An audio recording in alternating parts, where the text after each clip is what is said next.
पढ़े।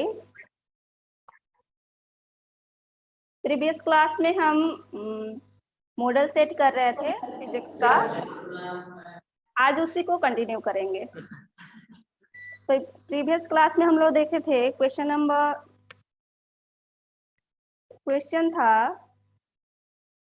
प्रकाश का वेग न्यूनतम होता है, यहाँ तक हो गया था। उसके आगे आज हम लोग करेंगे। नेक्स्ट क्वेश्चन है 4D क्षमता वाले अवतल लेंस की फोकस दूरी होगी।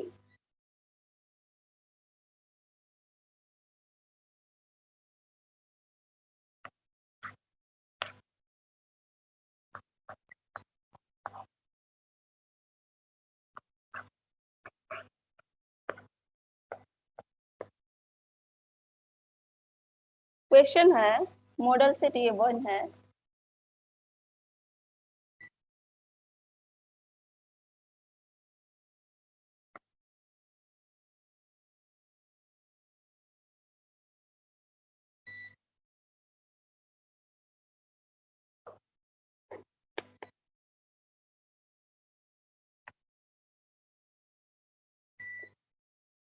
फोर डायोप्टर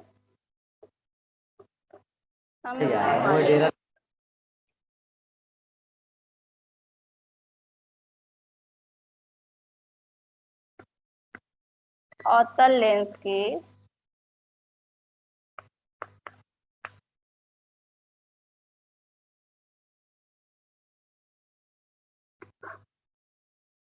फोकस दूरी होगी। कितने बोलो?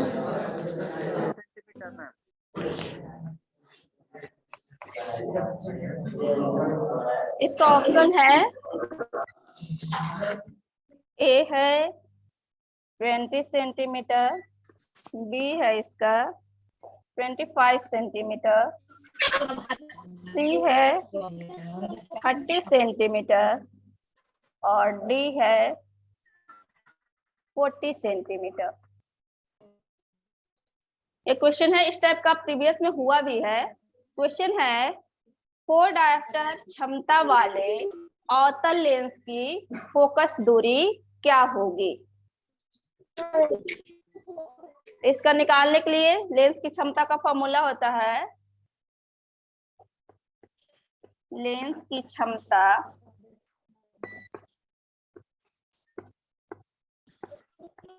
इसका यूनिट डायोप्टर होता है, पी से डिनोट करेंगे। इसका फॉर्मूला होता है 1/f, 1 फोकस दूरी।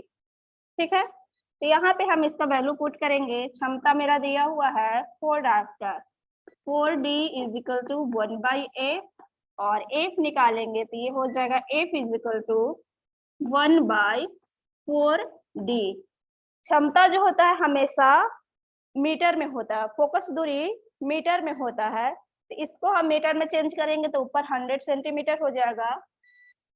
f = मेरा आ जाएगा 100 को काटिए 4 से, ये आ जाएगा 25 सेंटीमीटर,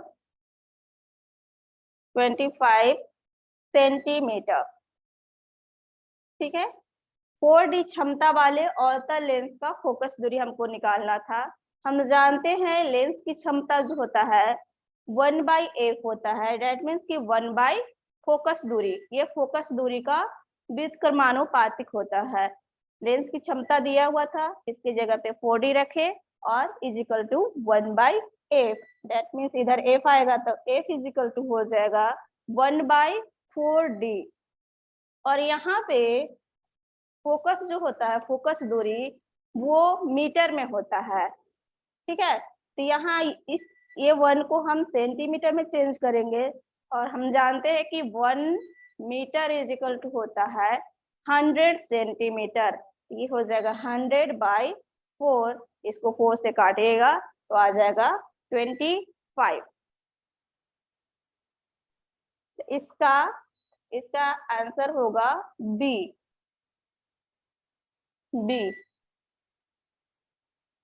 ठीक है, माइनस में, ऐसे तो माइनस में होना चाहिए लेकिन माइनस दिया नहीं है, केवल यहाँ न्यूमेरिकल वैल्यू है, तो जो न्यूमेरिकल वैल्यू आएगा वही आंसर होगा। तो आंसर इसका बी होगा।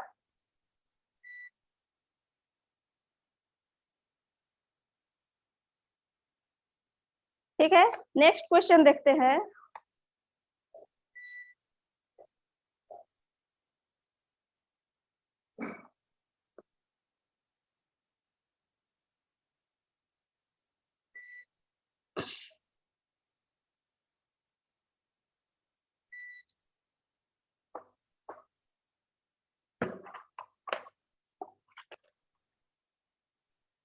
नेक्स्ट क्वेश्चन है, किसी उत्तल लेंस का फोकसांतर 50 सेंटीमीटर है।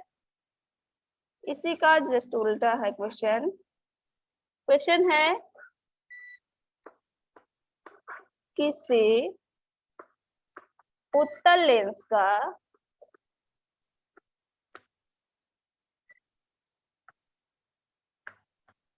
फोकसांतर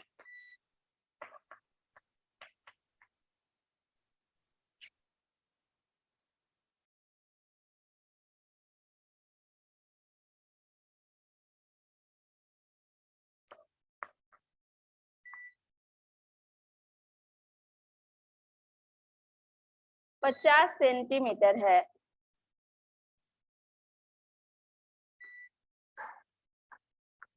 तो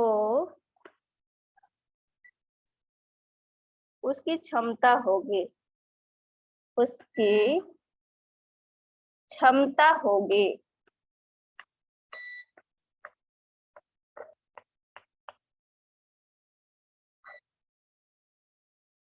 इसका ऑप्शन दिया है, ए है 5D, बी है -5D, डी सी है इसका -2D, और डी ऑप्शन है इसका 2D। ये क्वेश्चन है, किसी उत्तल लेंस का फोकसांतर 50 सेंटीमीटर है तो उसकी क्षमता क्या होगी। जस्ट अभी फर्स्ट वाला क्वेश्चन जो हम देखे हैं उसका अपोजिट है, उसमें हमको निकालना था उसका फोकस दूरी, और इसमें इसका क्षमता निकालना है। उसमें फोकस दूरी निकालना था, क्षमता दिया हुआ था, और ये क्वेश्चन में फोकस दिया हुआ है, फोकस दूरी, और हमको क्षमता निकालना है। वही क्वेश्चन, वही फॉर्मूला से बनेगा। लेंस की क्षमता इक्वल टू P बराबर मेरा होता है 1/f। P बराबर लेंस की क्षमता इज इक्वल टू 1/ फोकस दूरी, जहाँ पे फोकस दूरी जो होगा वो मीटर में होगा। यहाँ पे इसका वैल्यू हम पुट करेंगे। फोकस दूरी दिया हुआ है 50 सेंटीमीटर, यहाँ पे रखेंगे 50 सेंटीमीटर। ठीक है, और यहाँ पे देखिए उत्तल लेंस है, फोकस दूरी क्या में होगा, उत्तल लेंस का फोकस दूरी क्या में होगा,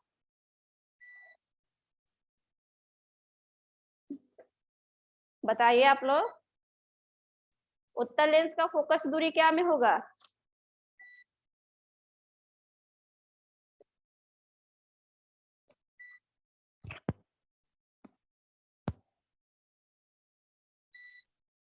पॉजिटिव में होगा। पॉजिटिव होगा।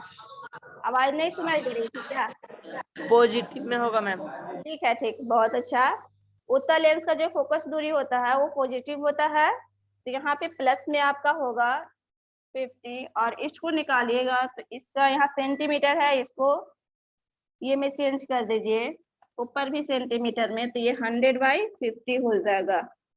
100/50, इसको काटिएगा तो ये आ जाएगा 2 डायप्टर। ठीक है, तो यहाँ देखिए ऑप्शन मेरा -2 भी है और 2 भी है। इसको ध्यान में रखिएगा, जब उत्तल लेंस होगा तो ये इसकी क्षमता जो होगा वो पॉजिटिव होगा, और जब अवतल लेंस होगा तो इसकी क्षमता नेगेटिव होगा।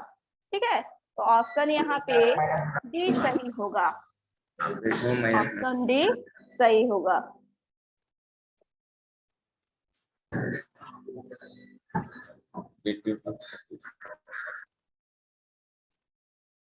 नेक्स्ट क्वेश्चन है,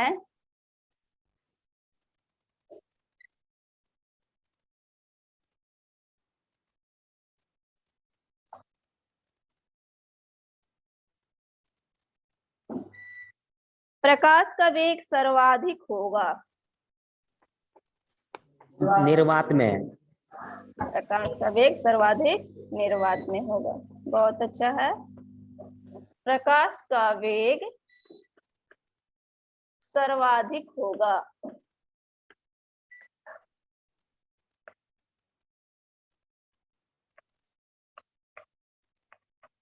ऑप्शन दिया हुआ है आपका,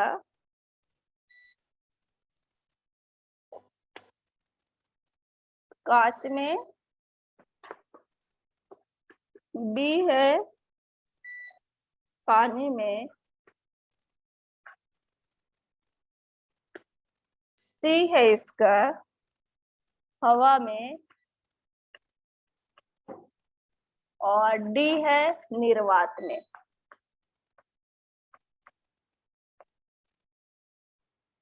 निर्वात में प्रकाश का वेग सर्वाधिक किसमें होगा? इसका निर्वात में। इसको देखिएगा, ऑप्शन देखकर इसमें टिक कीजिएगा। जब प्रकाश का जो वेग होता है सबसे ज्यादा निर्वात में होता है, प्रीवियस क्लास में भी बताए थे। उससे थोड़ा कम आपका वायु में हो जाएगा, उससे कम द्रव में, और सबसे कम जो होता है वो ठोस में होता है। तो यहाँ पे आपका ये ठोस हो गया, ये द्रव, ये वायु और ये निर्वात। यदि ये वाला ऑप्शन यहाँ पे नहीं रहता तब हम हवा में लगाते। ठीक है। प्रकाश का जो वेग होता है, प्रकाश का वेग सबसे ज्यादा जो होता है वो निर्वात में होता है। निर्वात में होता है, उससे थोड़ा कम हवा में हो जाएगा, और उससे भी कम द्रव में होगा, और सबसे कम ठोस में होता है। ऑप्शन आपका कुछ भी हो सकता है, उसको देखिएगा। उसके मैम बाद निर्वात मतलब क्या होता है? निर्वात जहाँ पे वायु भी ना हो, यहाँ पर कुछ भी ना हो। जहाँ पे कुछ भी ना हो, ठीक है, तो उसको निर्वात बोला जाता है। उससे थोड़ा कम हवा में होगा, और उससे भी कम द्रव में, और सबसे कम ठोस में होता है। तो ये ऑप्शन आप लोग देख लीजिएगा कि ऑप्शन क्या क्या है। हो सकता है कि वहां निर्वात ना दिया हो, तो फिर आप लोग देखिएगा कि हवा है या नहीं, वायु है या नहीं। हो सकता है ये भी नहीं हो, फिर आपका द्रव में कुछ होगा, और फिर ठोस में कुछ होगा। तो जो द्रव होगा वही टिक कीजिएगा। मैम निर्वात में प्रकाश का चाल कितना होता है? क्या? 3 × 10 निर्वात। की पावर 8। हाँ, 3 × 10⁸ मीटर पर सेकेंड होता है निर्वात में।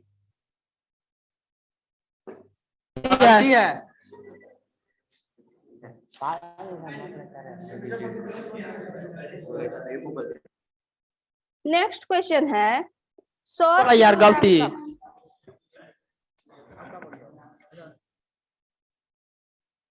क्वेश्चन है,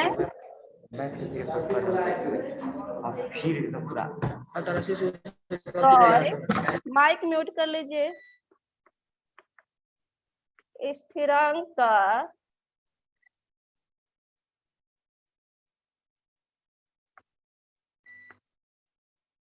मान क्या है? मान क्या है? सौर स्थिरांक का मान क्या है? फर्स्ट है 1.4 किलोवाट पर मीटर स्क्वायर। सही है मैम। यही होगा। बी है 1.4 किलोवाट पर किलोमीटर स्क्वायर। सी है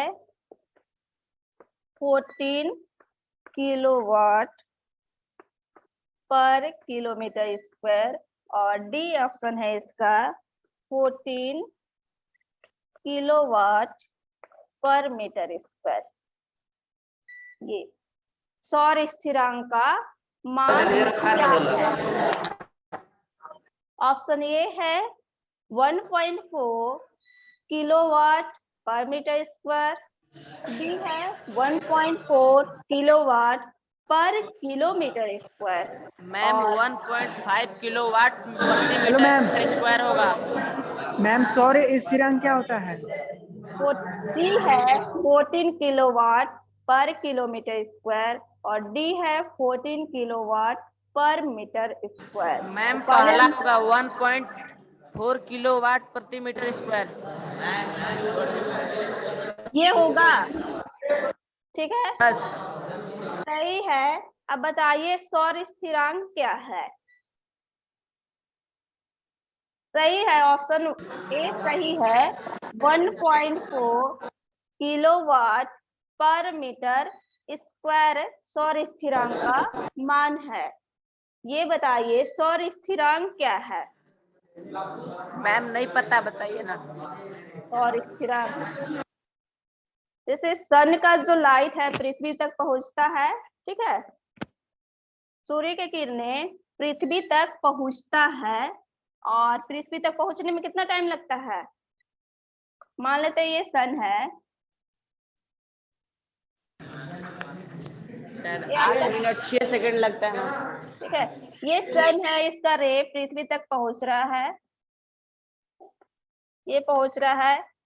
इसका जो है पृथ्वी का भी आगे 4 लेयर है, पृथ्वी का वायुमंडल का 4 लेयर है ना। पृथ्वी तक पहुंचने में सपोज इसका हम 1 मीटर स्क्वायर एरिया लेते हैं, ठीक है, ये पृथ्वी है और इसका हम 1 मीटर स्क्वायर ये एरिया लेते हैं, 1 मीटर स्क्वायर। 1 सेकेंड में इतना एरिया में सूर्य के प्रकाश का लंबवत किरणें कितना पड़ रहा है? तो पृथ्वी तक, पृथ्वी के 1 मीटर स्क्वायर एरिया में ये जो सूर्य किरणें हैं 1 सेकेंड में लंबवत कितना पहुंच रहा है? 1 सेकेंड नहीं, यहाँ पे आपका ये हो जाएगा किलोवाट है। 1 सेकेंड में कितना लंबवत, परपेंडिकुलर इस पे पड़ना चाहिए, ये एरिया है इस पे परपेंडिकुलर 1 सेकेंड में 1 मीटर स्क्वायर, एकांक हम इसका क्षेत्रफल ले रहे हैं, तो एकांक क्षेत्रफल में लंबवत किरणें 1 सेकेंड में कितना पहुंच रहा है, उसी को बोलते हैं सौर स्थिरांक। और ये पृथ्वी के लिए इसका मान है 1.4 किलोवाट पर मीटर स्क्वायर, ठीक है। Yes ma'am. नेक्स्ट क्वेश्चन,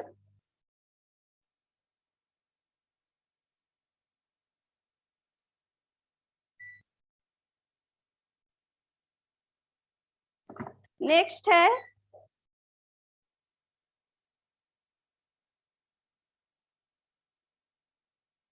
जैव गैस का मुख्य घटक क्या है?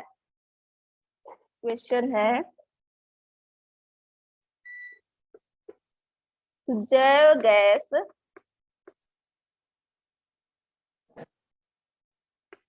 का मुख्य घटक क्या है?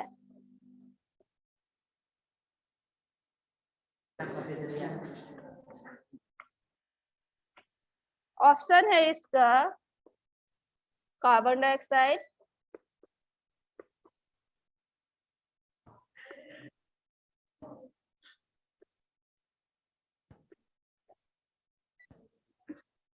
बी है नाइट्रोजन,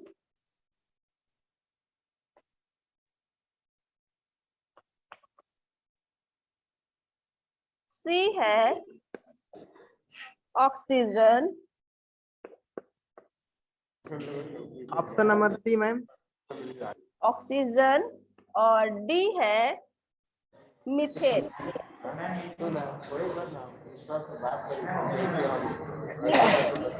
मीथेन होगा मैम। मीथेन होगा। इथेन होगा। ये है जैव गैस का मुख्य घटक क्या है। जैव गैस को जैव मात्रा भी बोला जाता है या फिर गोबर गैस भी बोल सकते हैं। तो इसका है मुख्य घटक क्या है। तो इसमें मेन जो है कार्बन डाइऑक्साइड भी होता है, लेकिन इसका मुख्य घटक जो है वो मीथेन है। ठीक है, मेन जो इसका है मुख्य घटक वो मीथेन होगा। नेक्स्ट है क्वेश्चन,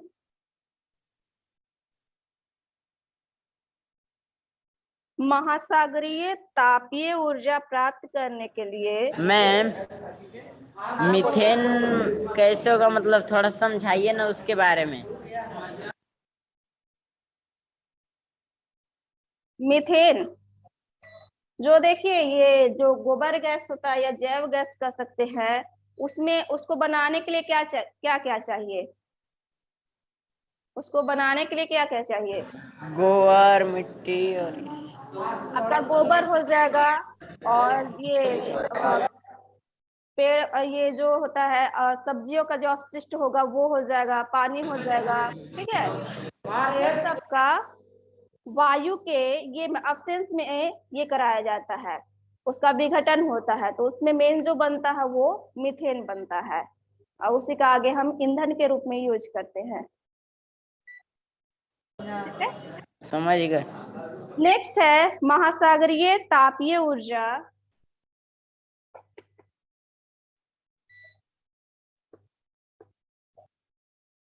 महासागरीय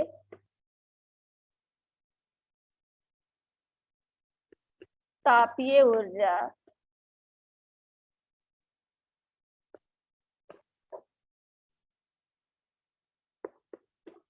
प्राप्त करने के लिए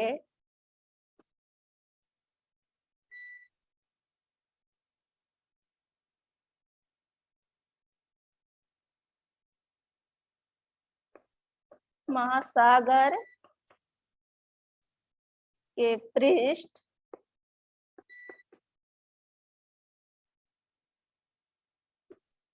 के जल का ताप और 2 मीटर की गहराई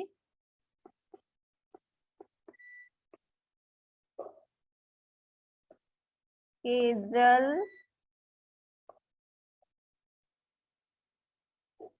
के ताप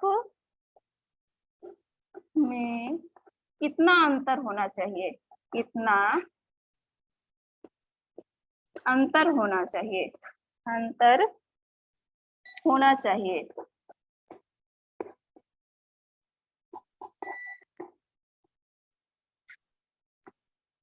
ऑप्शन है इसका 20 डिग्री सेल्सियस, बी है 30 डिग्री सेल्सियस, सी है 40 डिग्री सेल्सियस, और डी है 50 डिग्री सेल्सियस।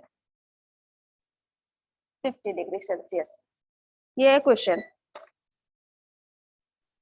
महासागरीय तापीय ऊर्जा प्राप्त करने के लिए महासागर के पृष्ठ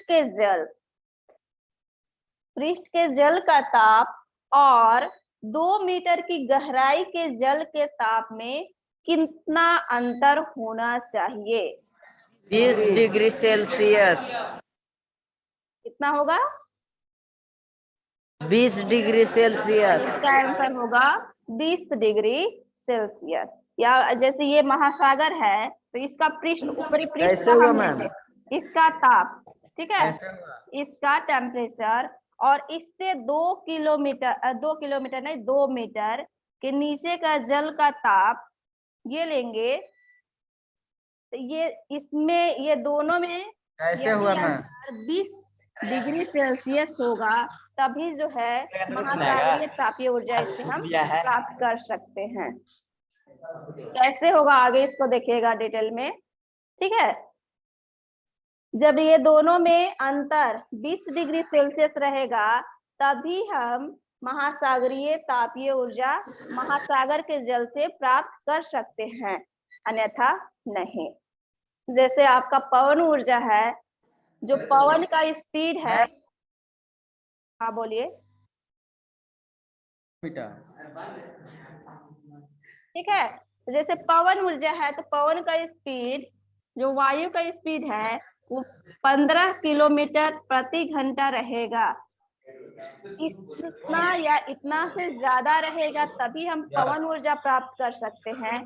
वैसे ही इसका है कि महासागरीय तापीय ऊर्जा प्राप्त करने के लिए महासागर के पृष्ठ का जल होता है, ऊपर का जो जल रहता है उसका ताप, और उसके जस्ट नीचे 2 मीटर के बाद हम जल लेंगे उसका ताप, उसमें अगर अंतर 20 डिग्री सेल्सियस रहता है तब हम तापीय ऊर्जा को प्राप्त कर सकते हैं, अन्यथा नहीं।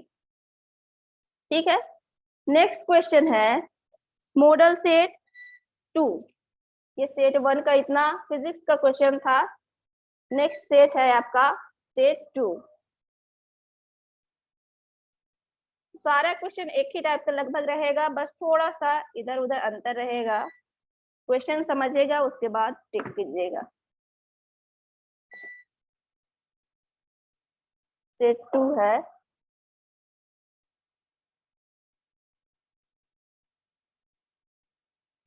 यदि किसी अवतल दर्पण की फोकस दूरी, क्वेश्चन इसका फर्स्ट है, यदि किसी अवतल दर्पण की फोकस दूरी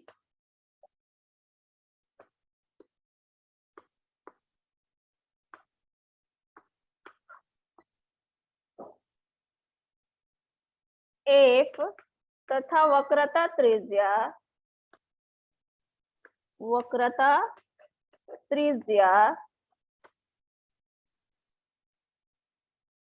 r हो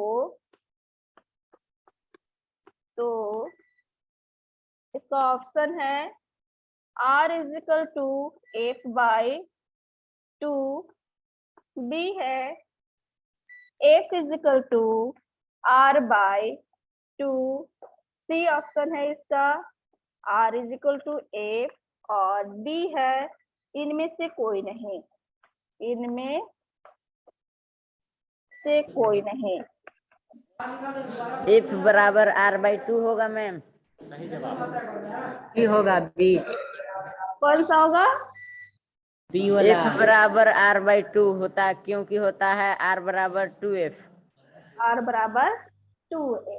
ठीक है, सही है, ये ऑप्शन बी आपका सही होगा। प्रीवियस क्लास में भी हम बताए थे, फोकस दूरी वक्रता त्रिज्या का हाफ होता है। ठीक है, यहाँ पे अवतल दर्पण दिया हुआ है, अगर दर्पण चेंज भी कर दे, उत्तल भी दे दे, तो रिलेशन यही रहेगा। लेंस भी यहाँ दर्पण है, लेंस भी रहेगा तो यही रिलेशन रहेगा। ठीक है, ये अवतल दर्पण है, ऐसे हम लोग अवतल दर्पण बनाते हैं। यहाँ पे इसका ध्रुव होता है, ये फोकस, और यहाँ पे इसका वक्रता केंद्र होता है। ठीक है, तो ध्रुव और एक के बीच की दूरी को हम फोकस दूरी बोलते हैं, इसको स्मॉल s से दिखाएंगे। ये जो डिस्टेंस होता है फोकस और ध्रुव के बीच का, इसको हम फोकस दूरी कहते हैं। और ध्रुव और वक्रता त्रिज्या, ध्रुव और वक्रता त्रिज्या, वक्रता केंद्र के बीच की दूरी को बोलते हैं वक्रता त्रिज्या। ध्रुव और वक्रता केंद्र के बीच की दूरी को बोलते हैं वक्रता त्रिज्या। और ये जो होता है वक्रता त्रिज्या फोकस दूरी का क्या होता है? दुगुना, या फिर ऐसे भी कह सकते हैं फोकस दूरी वक्रता त्रिज्या का हाफ होता है। तो यहाँ पे देखेंगे ये r = f/2 है, ये तो नहीं होगा। सेकेंड ऑप्शन है f = r/2, 2। तो ये सही है, ये फोकस दूरी वक्रता त्रिज्या का हाफ होता है। ऑप्शन मेरा बी ये सही होगा। ठीक है, नेक्स्ट क्वेश्चन है, प्रकाश के परावर्तन के कितने नियम हैं? 2 नियम है मैम। तो नहीं लिखेंगे, 2 नियम है। ठीक है, बहुत अच्छा। कौन से स्कूल से बोल रहे हैं? यूपीजी +2 हाई स्कूल सोहरी खास। ठीक है, बहुत अच्छा है। तो सेट फर्स्ट था, सेट वन में दिया था मेरा प्रकाश के अपवर्तन के कितने नियम हैं, और इसमें दिया हुआ प्रकाश के परावर्तन के कितने नियम हैं। तो दोनों का सेम होगा, दो नियम ही हैं। प्रकाश के अपवर्तन के भी 2 नियम हैं और प्रकाश के परावर्तन के भी 2 नियम हैं। बताइए 2 नियम कौन कौन से हैं? प्रकाश के मैम आवाज नहीं आ रहा है। प्रकाश के परावर्तन के 2 नियम कौन कौन से हैं? आपतित किरण, परावर्तित किरण तथा अभिलंब तीनों एक ही तल में होते हैं।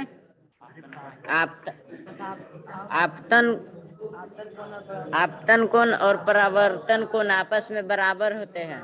आपस में बराबर होते हैं। ठीक है, बहुत अच्छा।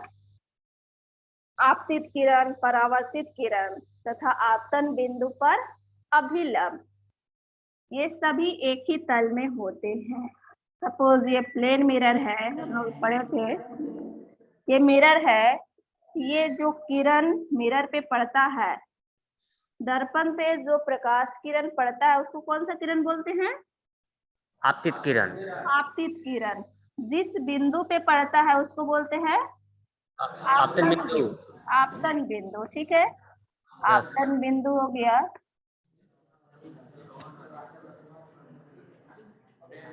और यहाँ से ये इससे टकराने के बाद इसी माध्यम में परावर्तित वापस किरण। लौट जाता है, तो इसको बोलते हैं परावर्तित किरण।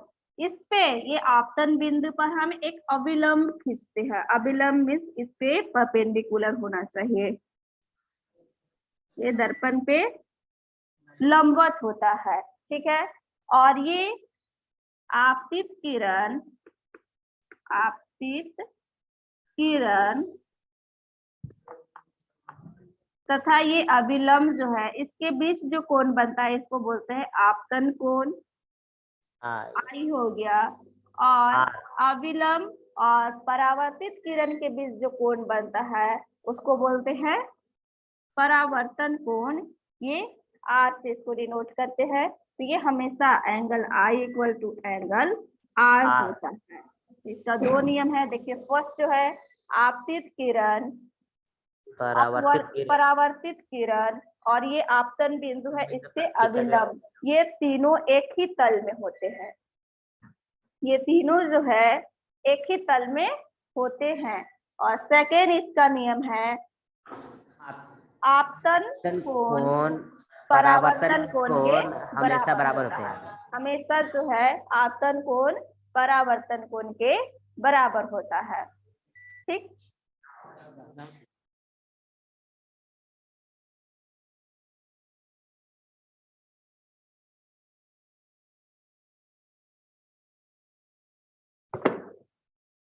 नेक्स्ट है क्वेश्चन,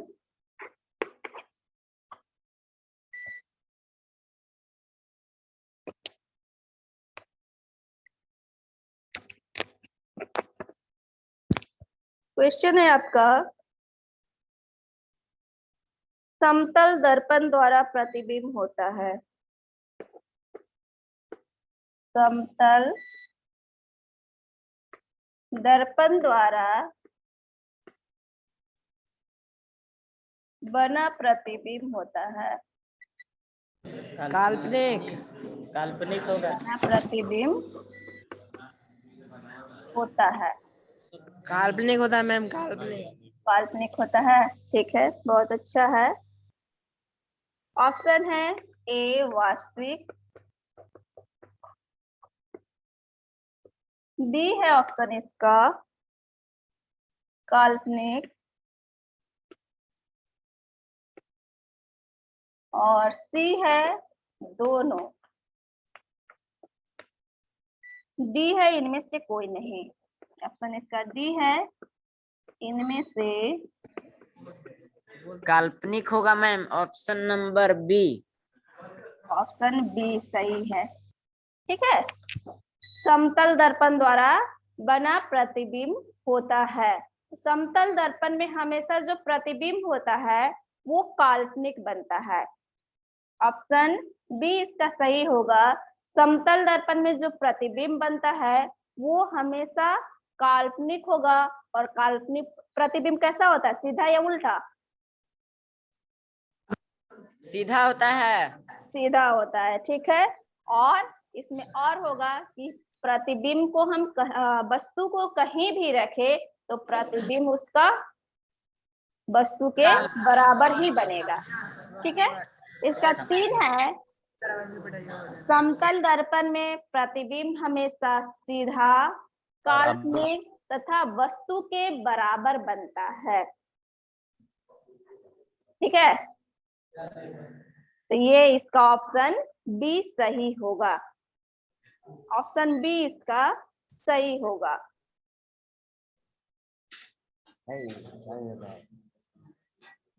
नेक्स्ट क्वेश्चन है,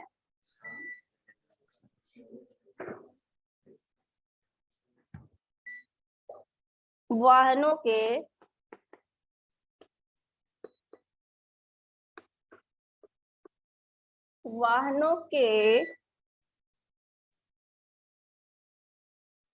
बस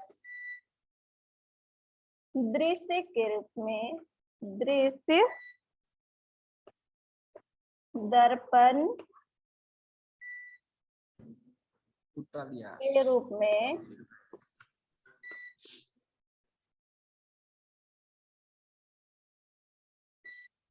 किस दर्पण का उपयोग किया जाता है? मैम उत्तर उत्तल दर्पण। उपयोग दर्पण। किया जाता है। ठीक है, ऑप्शन है इसका अवतल दर्पण, अवतल दर्पण, बी है उत्तल दर्पण, सी है समतल दर्पण, उत्तल दर्पण। उत्तल दर्पण। ठीक है, बहुत अच्छा है। क्योंकि उसका दृष्टि क्षेत्र अधिक होता है।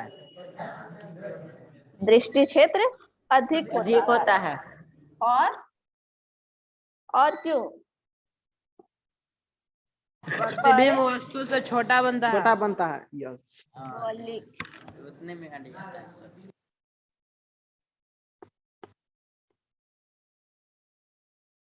परवलिक दर्पण,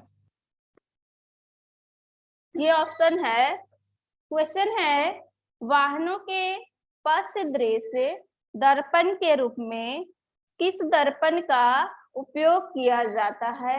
ऑप्शन है आपका अवतल दर्पण, बी उत्तल दर्पण, सी समतल दर्पण और डी है परवलिक दर्पण। तो इसका आंसर होगा उत्तल दर्पण। वाहनों में साइड मिरर के रूप में हम उत्तल दर्पण का यूज करते हैं। मैम हाँ, बोलिए। परवली डी वाला जो है ना, वो कौन दर्पण है, उसके बारे में समझाइए। परवलिक है, ये अभी हम लोग को नहीं पढ़ना है, पाराबोला वाला है। ठीक है, इसको हमको अभी नहीं पढ़ना है। तो उत्तल दर्पण का यूज क्यों करते हैं? उत्तल का क्यों किया जाता है? परवलभिक के दर्पण के बारे में थोड़ा बहुत पढ़ा। साइड मिरर के रूप में उत्तल दर्पण का यूज क्यों किया जाता है? क्योंकि उसमें वस्तु से छोटा प्रतिबिंब बनता है और उत्तल दर्पण का दृष्टि क्षेत्र अधिक होता है। सुरक्षा के लिए। ठीक है, सुरक्षा के लिए। तो इसका होगा, इसका दृष्टि क्षेत्र अधिक होता है, प्रतिबिंब छोटा बनता है और प्रतिबिंब हमेशा सीधा बनता है। ठीक है, मैम उल्टा बनेगा तो हम इसको नहीं ना ये करके समझने में थोड़ा टाइम लगेगा। Excuse me ma'am. हाँ, बोलिए। मैम इसके अलावा उत्तल दर्पण का यूज और कहाँ कहाँ होता है? इसके अलावा हाँ उत्तल दर्पण का इसके अलावा यूज गलियों में प्रकाश करने में। कहाँ पे? गलियों में प्रकाश करने में।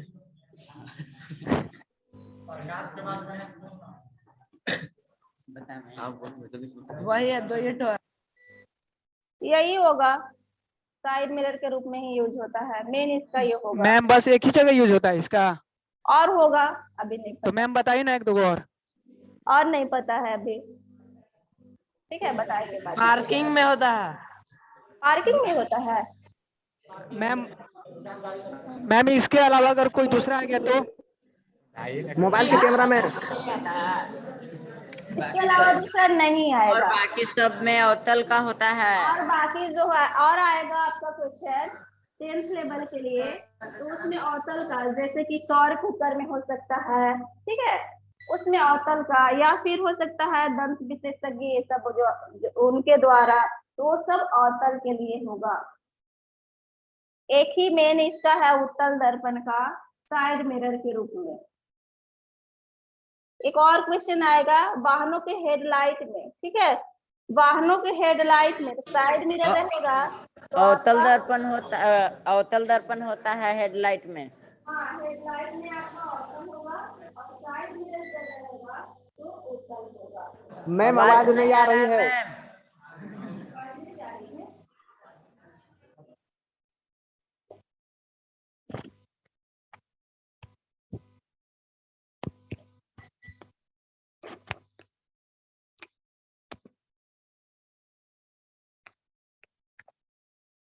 नेक्स्ट क्वेश्चन है,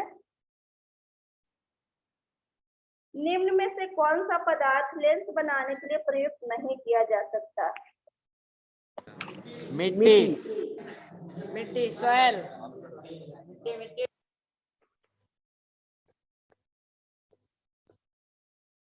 निम्न में से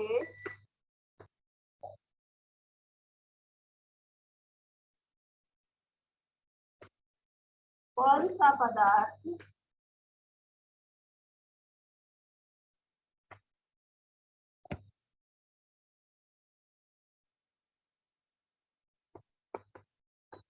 लेंस बनाने के लिए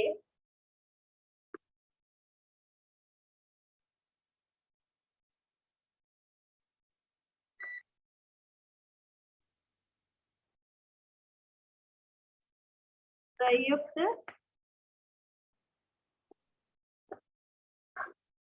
नहीं किया जा सकता?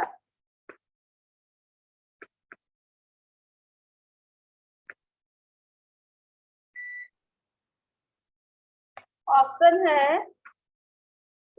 ए जल, बी कांच, सी है इसका प्लास्टिक, और डी ऑप्शन है मिट्टी। मिट्टी होगा ma'am. D D D. Question है निम्न में से कौन सा पदार्थ लेंस बनाने के लिए प्रयुक्त नहीं किया मिट्टी जा मैम। सकता? इसका आंसर होगा डी मिट्टी। क्यों मिट्टी ही होगा?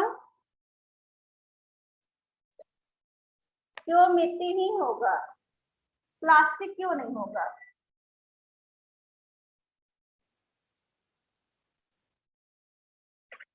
देखिए लेंस, लेंस में क्या होता है प्रकाश का?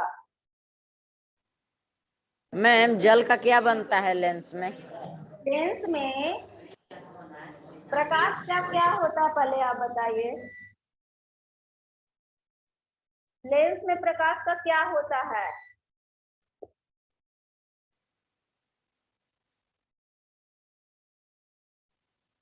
लेंस का यूज हम क्यों करते हैं? लेंस में प्रकाश का अपवर्तन होता है, ठीक है, लेंस में प्रकाश का अपवर्तन होता है, दैट मीन्स प्रकाश जो है उससे होकर गमन करता है। तो हम यहाँ ऑप्शन देख रहे हैं, जल से भी, जल से जो है प्रकाश गमन कर सकता है, तो इसका यूज हो सकता है बनाने के लिए। कांच है, कांच से भी प्रकाश गमन करता है, इससे होकर प्रकाश जा सकता है, तो इसका भी यूज हो सकता है। सी है प्लास्टिक, इससे भी होकर प्रकाश गमन कर सकता है। और डी है मिट्टी, मिट्टी से क्या प्रकाश गमन कर सकता है? मिट्टी नहीं, से मैम। होकर प्रकाश गमन कर सकता है? नहीं, मिट्टी से नहीं करता है मैम। है तो सी क्योंकि अपारदर्शी है, इससे होकर प्रकाश गमन नहीं करेगा, इसलिए आप इसका जो आंसर होगा वो डी होगा, मिट्टी। ये तीनों का यूज हम कर सकते हैं लेकिन मिट्टी का यूज नहीं कर सकते हैं। ठीक है, नेक्स्ट क्वेश्चन है, काल्पनिक प्रतिबिंब होता है, काल्पनिक प्रतिबिंब होता है, जस्ट इसके पीछे हम सीधा बताए होता है, हैं। सीधा सीधा सीधा होता है मैम। सीधा होता है, ठीक है। काल्पनिक प्रतिबिंब हमेशा सीधा होता है। इसका ऑप्शन ए आपका सही होगा, सीधा। ऑप्शन में दिया हुआ था सीधा, उल्टा, दोनों या इनमें से कोई नहीं, तो क्या होगा?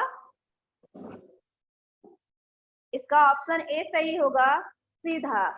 नेक्स्ट क्वेश्चन है, यदि f का मान, यदि f का मान 12 सेंटीमीटर है तब r का मान क्या होगा? r का मान 24 सेंटीमीटर होगा। क्या होगा? ऑप्शन है 24 सेंटीमीटर, 8 सेंटीमीटर, 16 सेंटीमीटर और डी है 4 सेंटीमीटर। 24 centimetre ma'am. 24 सेंटीमीटर, बहुत अच्छा है। यहाँ पे दिया r हुआ बराबर क्वेश्चन, 2f होता है। यदि f का मान 12 सेंटीमीटर है तब r का मान पूछ रहा है, और हम जानते हैं कि f क्या है? फोकस दूरी, फोकस r वक्रता त्रिज्या, त्रिज्या। और f इक्वल टू या फिर r इक्वल टू हम लिख सकते हैं 2f होता है। जो वक्रता त्रिज्या होता है वो फोकस दूरी का दुगना होता है। दुगना होता है। ये दिया हुआ है, एक दिया हुआ 12 सेंटीमीटर, इसका दुगना करेंगे तो आ जाएगा 24 सेंटीमीटर। ठीक, नेक्स्ट क्वेश्चन है, वाहन के अग्रदीपों में किस दर्पण का उपयोग किया जाता है? अवतल दर्पण। अवतल अवतल अवतल। अभी बताए थे अवतल दर्पण का। क्यों कन्वेक्स मिरर। क्यों अवतल दर्पण का यूज किया जाता है? क्योंकि अवतल दर्पण में वस्तु का प्रतिबिंब बड़ा बनता है। बड़ा बनता है अग्रदीपों में, सामने के लिए। यस। ठीक है, तो सामने के लिए हमको सामने देखना होगा, और अवतल दर्पण से जो समानांतर प्रकाश पुंज निकलता है, अवतल दर्पण से प्रकाश पुंज जो निकलता है वो समानांतर निकलता है, तो आगे निकलेगा। और आगे की वस्तु को देखने के लिए हम हेडलाइट में अवतल दर्पण का यूज करते हैं। गाड़ी की हेडलाइट में हाँ, हेडलाइट में। नेक्स्ट क्वेश्चन है, अवतल लेंस के सामने रखी वस्तु का प्रतिबिंब सदैव होता है। क्वेश्चन है, आंसर आभासी और सीधा। अवतल के सामने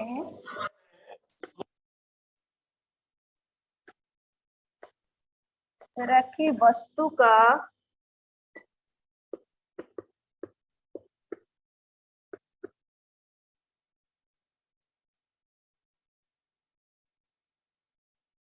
प्रतिबिंब सदैव होता है।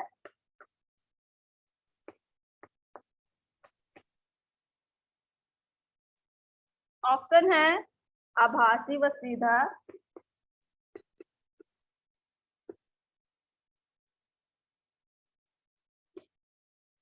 बी है इसका वास्तविक, मैम आभासी और सीधा होगा।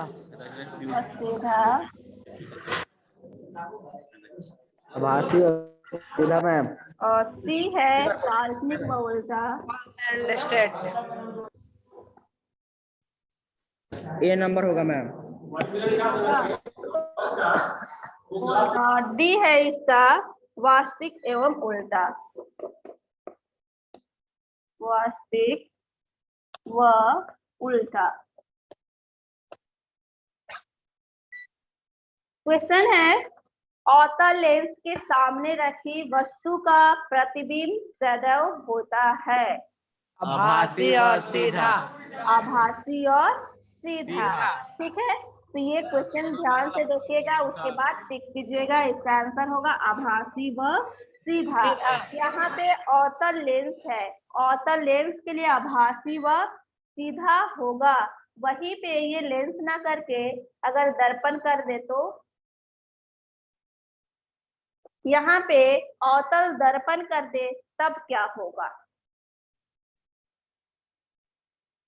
यहाँ पे लेंस है, अवतल लेंस में हमेशा प्रतिबिंब जो होता है आभासी बनता है, और आभासी होगा तो सीधा होगा। ऑप्शन ए सही है। इसके जगह पे अगर अवतल लेंस न करके अवतल दर्पण कर दे तब क्या होगा। मैम यहाँ पर वास्तविक और मैम अवतल दर्पण में दोनों प्रतिबिंब बनता है। हाँ, उसमें दोनों प्रतिबिंब बनता है, तो उसके लिए एक भी ये सटीक नहीं है। ठीक है, उसमें वास्तविक भी बनता है और काल्पनिक भी बनता है। वास्तविक काल्पनिक रहेगा तो सीधा और उल्टा दोनों होगा। ठीक है, तो क्वेश्चन ध्यान से पढ़िएगा, उसके बाद ठीक कीजिएगा। नेक्स्ट क्वेश्चन है डायरेक्टर मात्रक है। लेंस की शक्ति का। मात्रक है, किसका मात्रक है? लेंस शक्ति का। लेंस की शक्ति का। है। लेंस के शक्ति को हम डायरेक्टर में मापते हैं। नेक्स्ट क्वेश्चन है 2 डायरेक्टर क्षमता वाले लेंस का फोकस अंतर होगा 2 डायरेक्टर 50 सेंटीमीटर। ठीक है, 2 डायरेक्टर 50 सेंटीमीटर। 50 सेंटीमीटर सही है। ठीक है, क्योंकि P इजिकल टू 1/8 होता है। यहाँ पे डायरेक्टर दिया हुआ है आपका, तो 1 निकालेंगे तो 1/P हो जाएगा, और यहाँ से 1/2 करेंगे तो ये आ जाएगा कितना, 50 सेंटीमीटर। ठीक है, नेक्स्ट क्वेश्चन है आँख के रंगीन भाग को क्या कहते हैं? आइरिस। आइरिस। आँख के रंगीन भाग को आइरिस कहते हैं। ठीक है, बहुत अच्छा। आइरिस क्या है? आइरिस परितारिका है, और परितारिका आइरिस है ना। यहाँ ऑप्शन में आपका दोनों दिया हुआ है, आइरिस और परितारिका दोनों है। ठीक है, आइरिस कीजिएगा ऐसे। ऑप्शन में दोनों दिया होगा तब मैम। कोई भी कर सकते हैं, दोनों एक ही है। परितारिका को ही इंग्लिश में आइरिस बोलते हैं, यहाँ मिस्टेक से दे दिया है। परितारिका आइरिस दोनों है। गलती नहीं होगा मैम। नहीं, गलती नहीं होगा। Okay ma'am. ठीक है,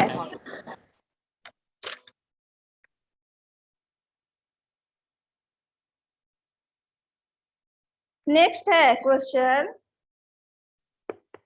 मानव नेत्र के जिस भाग पर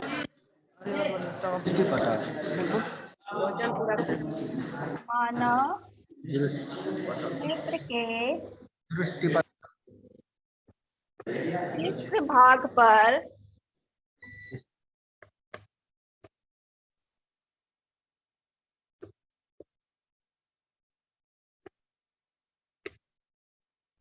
वस्तु का प्रतिबिंब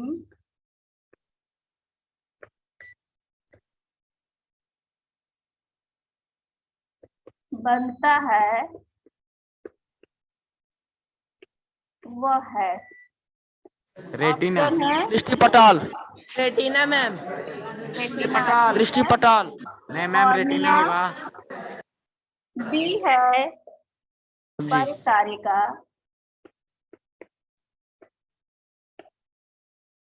सी है इसका पुतली, और डी है दृष्टिपटल। मैम रेटिना होगा। रेटिना को ही बोलते हैं दृष्टिपटल। ठीक है, यहाँ पे रेटिना आपका ऑप्शन में नहीं है।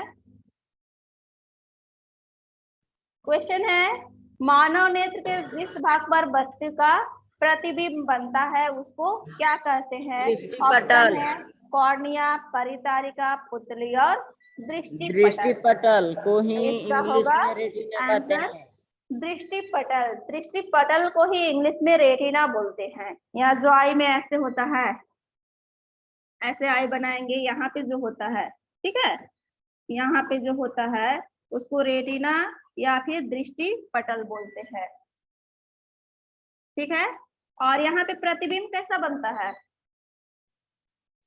रेटिना पे प्रतिबिंब कैसा बनता है? वास्तविक और उल्टा। वास्तविक बनता है। वास्तविक बनता है। ठीक है, तो यहाँ से भी क्वेश्चन हो सकता है कि रेटिना पे प्रतिबिंब कैसा बनता है? वास्तविक और उल्टा बनता है। वास्तविक और उल्टा। नेक्स्ट क्वेश्चन है, एक उत्तम ऊर्जा के स्रोत की क्या विशेषता है?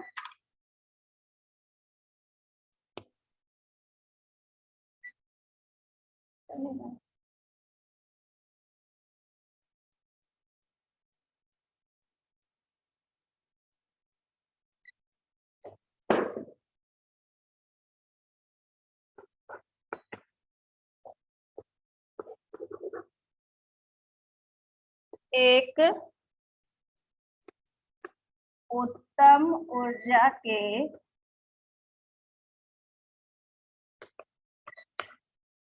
स्रोत की क्या विशेषता है? क्या विशेषता है?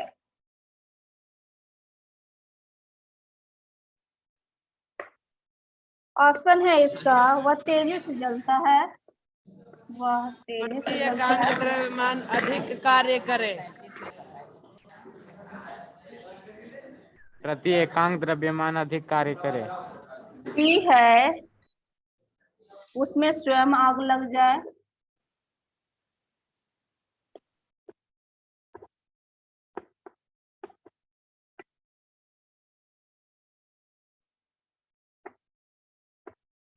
आग लग जाए। सी है इसका, प्रति एकांक। मैम सी होगा। सी होगा, ठीक है, बहुत अच्छा है। द्रव्यमान अधिक कार्य करे।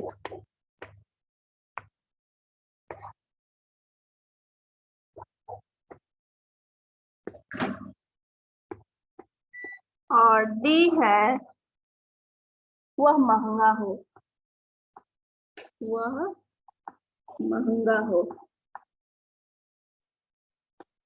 यह है क्वेश्चन, एक उत्तम ऊर्जा के स्रोत की क्या विशेषता है? ऑप्शन है वह तेजी से जलता है, बी है उसमें स्वयं आग लग जाए, सी है प्रति एकांक द्रव्यमान अधिक कार्य करे, और डी है वह महंगा हो। सी होगा मैम। सी होगा, ठीक है, इसका आंसर सी होगा, प्रति एकांक द्रव्यमान अधिक कार्य करे। मतलब थोड़ा ही रहे लेकिन वो अधिक कार्य जले। करे। ठीक है, वो तेजी से जल जाए, मान लो तो कुछ हो जल्दी से जल गया, इसका मतलब वो नहीं ना है कि उत्तम ऊर्जा का स्रोत है, जल्दी से जल गया, जल्दी भी बुझ सकता है। ठीक है, स्वयं आग लग जाए ये भी अच्छा नहीं है, महंगा हो, महंगा हुआ वो भी अच्छा नहीं है। ठीक है, तो इसका आंसर सी सही होगा, प्रति एकांक द्रव्यमान अधिक कार्य करे। नेक्स्ट हम आगे क्लास में करेंगे, आज के लिए इतना ही। Thank you. Thank you ma'am. Thank you ma'am. Thank you ma'am.